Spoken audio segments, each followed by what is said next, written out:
أعوذ بالله من الشيطان الرجيم بسم الله الرحمن الرحيم. I am from Puebla, Mexico, and as you know, in Mexico we are 100 or 99% Christian Catholic people. I come from a very traditional place, which is Puebla in the south of Mexico. So I was basically raised up by my grandpas and my mothers, back and forward, and they made me believe in Christianity since I was a child, and they taught me in school. I mean, it's an atmosphere of Christianity all over around, because it's a shame that there is no other contact of other religions, of other beliefs. As you know, Christianity is like having the authority of the people's heart. Like they believe blindly, not thinking, not rethinking about it, if it's true or not. They just believe it. Like I remember myself going to church every Sunday when I was with my parents, with my grandpas. I was with my grandpas. They used to take me to church on Sunday. We'll dress up nicely and go to listen to Mass. And then, it was great, the Mass. But did we understand something? I remember that when we attended the church, there is this always happening that you listen to the Mass, but you never really go to the Bible and check if it's true or not, and your own opinion, what you really think about it. You just take it for known, for that it is true, that whatever you heard is true. And you go on with it the whole weekend after weekend, Sunday after Sunday. Even though I am from the south of Mexico, when I was 10 years old, we moved to the north of Mexico, on the border of United States and Mexico. So later on, when I was 23 years old, then I met my husband. And to my mother, it seemed to be like, well, he looks like a cute guy, he's nice, and there is no problem with that.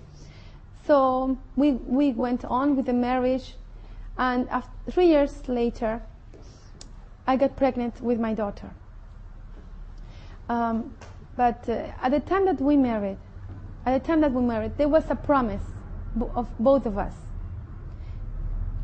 My promise to him, it was that our children will be Muslim. To me, I thought, he's such a beautiful and nice guy that there is no problem with my future children to become Muslim. He's enchanting. He's so charming. So I had no problem with that.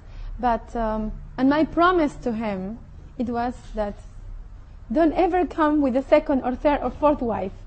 He said, no, don't worry about that. This is a matter of kind of religion and tradition. And in my family, we don't marry twice or three times or four times.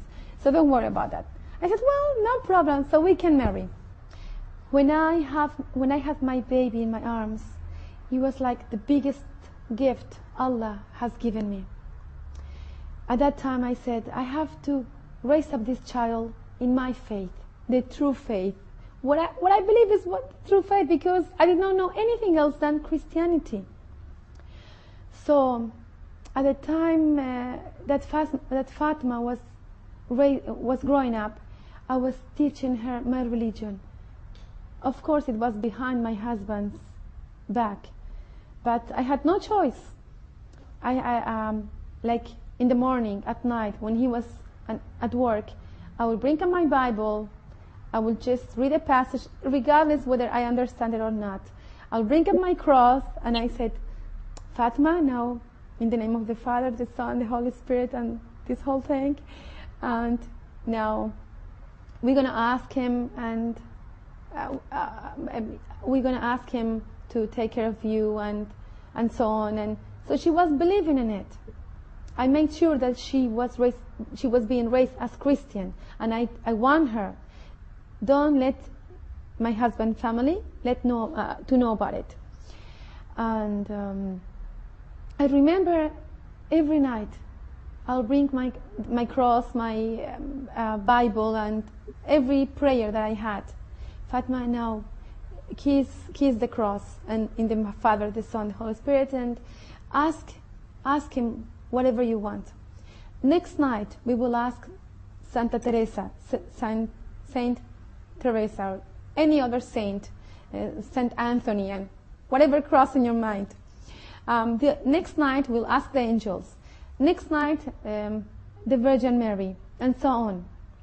But one night we had no one else to ask. I ran out of saints, so I said, Fatima, now we're going to ask God. And she said, okay, now who is God? Who is God? I said, is the one who created you, who created me, and He is forever and ever. So she was pondering. She was thinking about those words. And to my explanation, then I brought my cross again. I said, no, thank God. I was bringing the cross. And she looked at the cross. And she said, Mama, who is this? I said, this is God. He's the Son of God. Astaghfirullah. Then she told me, but you just told me a minute ago that God is forever. How come this one is dead? And I never in my whole life realized that fact.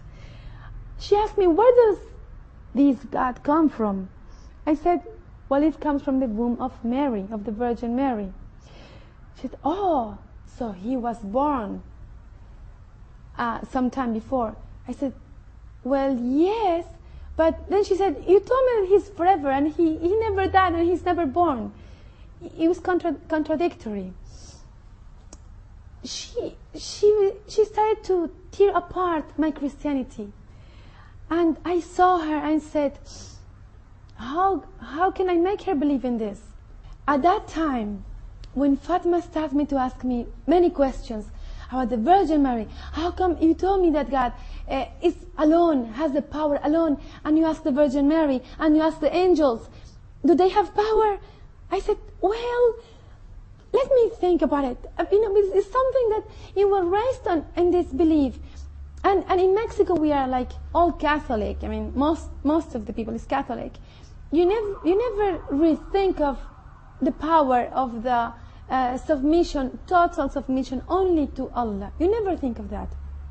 So at that time I said, I need help. Someone help me. I'm drowning. My Christianity is tearing in pieces. So I went to church, to this Christian Catholic church in